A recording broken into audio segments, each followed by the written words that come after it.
Program makan bergizi gratis telah berjalan hampir 1 tahun dan kini memasuki tahap kedua. Hingga Desember 2025, Sumatera Selatan telah melayani sekitar 1,5 juta penerima melalui 500 dapur SPPG yang beroperasi dari target 808 dapur. Sejumlah perbaikan masih dibutuhkan, terutama di dapur penyedia. Evaluasi tahap pertama menyoroti kualitas layanan setelah munculnya beberapa kasus keracunan yang perlahan diperbaiki pada periode berikutnya.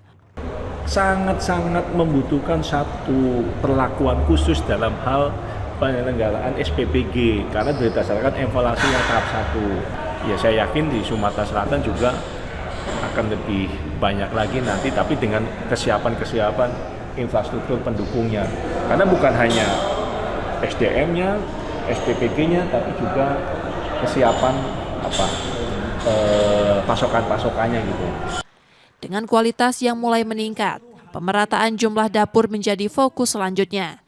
Masih banyak penerima manfaat yang belum terjangkau, sehingga penambahan SPPG diproyeksikan menjadi langkah prioritas. Setelah kualitas tercapai ini, kuantitas penyebarannya, karena sudah ditunggu oleh anak-anak yang masih lebih kurang 30-40% yang belum dapat ini, karena ini kan sangat membantu ekonomi, jadi mengurangi pengeluaran bagi orang-orang tua yang ekonominya belum begitu kuat gitu ya. Dan ini program luar biasa dari Bapak Presiden. Dari sisi ekonomi, dampak program MBG tercatat cukup besar. Selain memperkuat aspek kesehatan dan pendidikan, program ini ikut menggerakkan sektor ekonomi daerah dan berkontribusi menjaga stabilitas inflasi seiring berjalannya program GSMP.